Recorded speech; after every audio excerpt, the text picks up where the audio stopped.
All around the world, more jurisdictions are implementing a voting system known as ranked choice voting. Ranked choice voting is very different from voting for a single candidate. As such, many people who have been voting for years don't understand how ranked choice voting works or why it's being implemented. Learn more about ranked choice voting, how it works, and its drawbacks and benefits on this episode of Everything Everywhere Daily.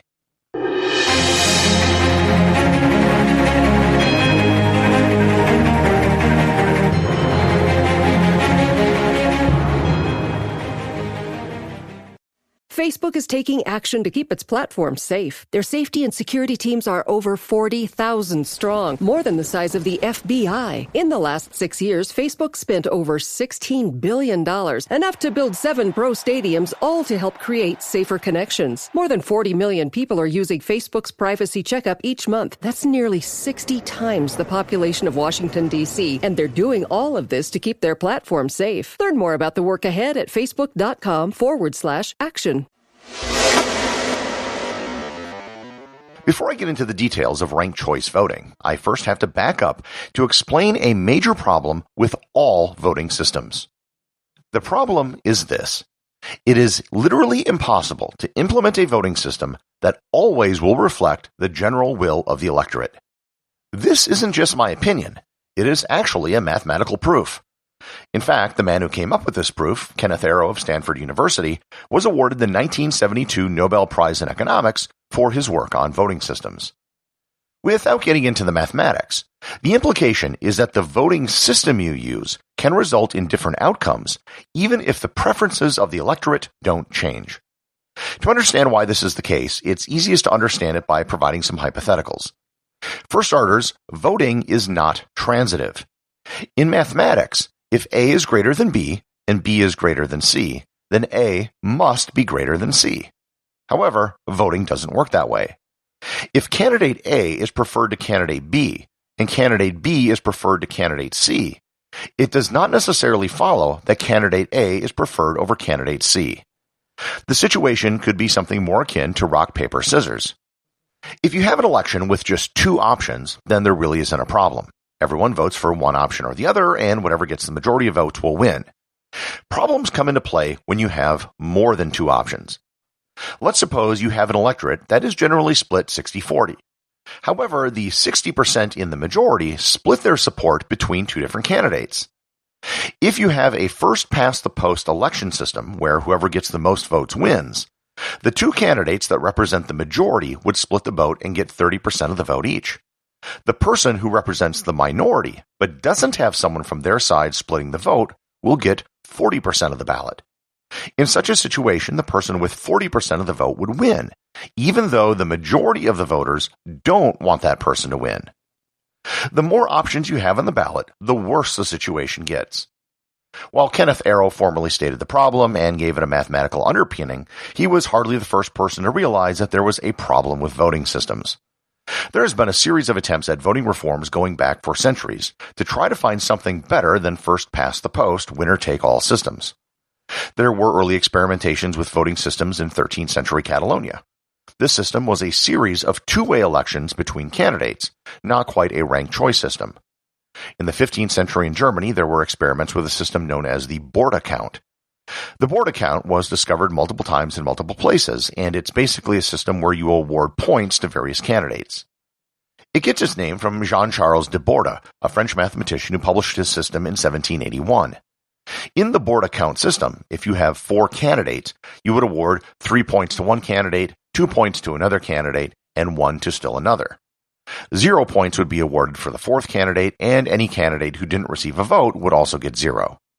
Another system known as the single transferable vote was designed in Denmark in the 19th century.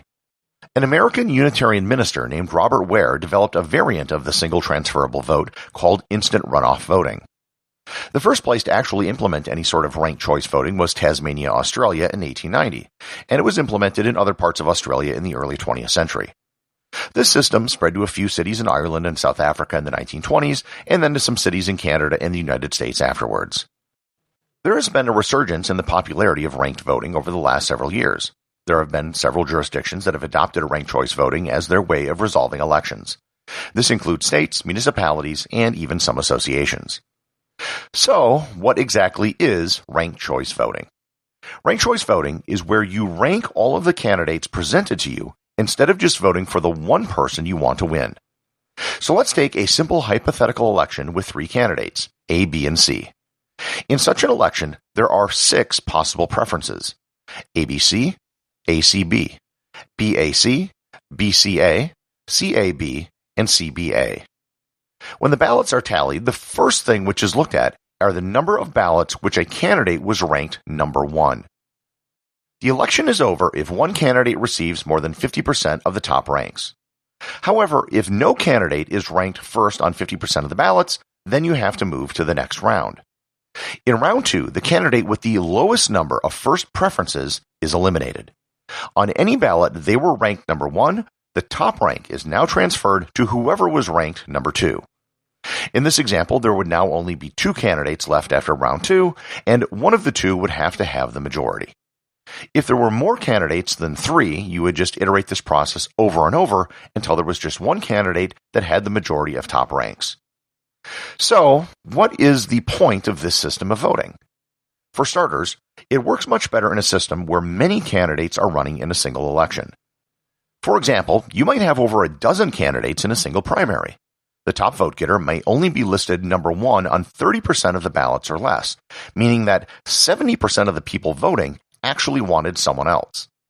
When you have so many candidates, it's a way for people to still have their preferences count, even if their number 1 candidate doesn't win. The second benefit is that it has a tendency to reduce extremism. You aren't just ranking who you like, but you're also ranking low the candidates that you don't like. It's entirely possible under the system of voting that somebody could win who wasn't the first choice of very many people, but they also weren't ranked last by very many people. The winner of the election could be the person who was just acceptable to the largest number.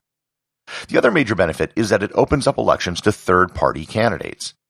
In a 2-party system like in the United States, many people are reluctant to vote for a third party because their odds of winning are low. And you've probably heard of people saying that if you vote for someone in a third party, you are wasting your vote. However, your vote isn't all or nothing in a ranked choice voting system.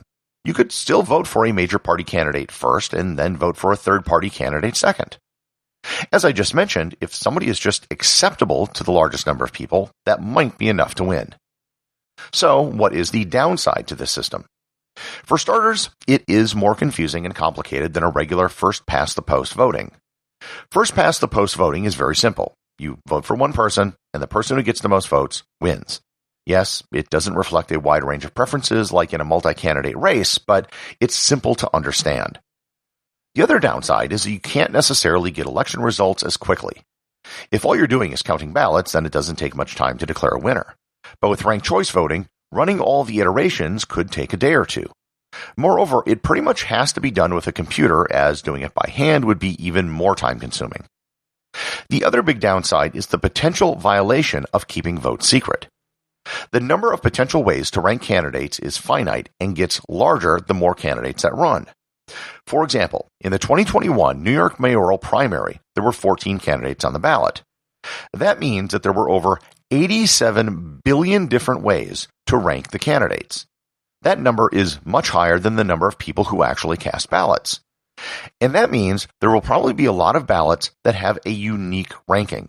And it could, at least theoretically, be possible to tie an individual ballot to the person who cast it. As of right now, ranked choice voting is still only used in a handful of locations. It's used quite heavily in Australia, and it's used in Ireland, Slovenia, Nauru, Malta, and some parts of the United Kingdom. In the United States, it's been fully adopted on the state level in only 2 states, Maine and Alaska. Other than that, it's just been adopted at the city level in places like New York, Minneapolis, San Francisco, and Santa Fe, New Mexico, as well as a handful of smaller towns. Both supporters and detractors of ranked choice voting have come from both sides of the political aisle. Australians seem to like using it, and they've been using it for decades. It isn't known how widespread ranked choice voting will eventually become. Many jurisdictions are still experimenting with it, and many of the places which have tried it have abandoned it. But if you should encounter ranked choice voting somewhere where you live, hopefully now you'll have a better understanding of what it is and how it works. Everything Everywhere Daily is an Airwave Media podcast. The executive producer is Darcy Adams. The associate producers are Thor, Thomsen, and Peter Bennett. I just wanted to extend a big thank you to everyone who is supporting the show over at patreon.com. I have show merchandise available there, including hoodies, t-shirts, and stickers. Plus, it really just helps me get this show out every single day, including, of course, weekends and holidays. Remember, if you leave a review or send me a boostagram, you too can have it read on the show.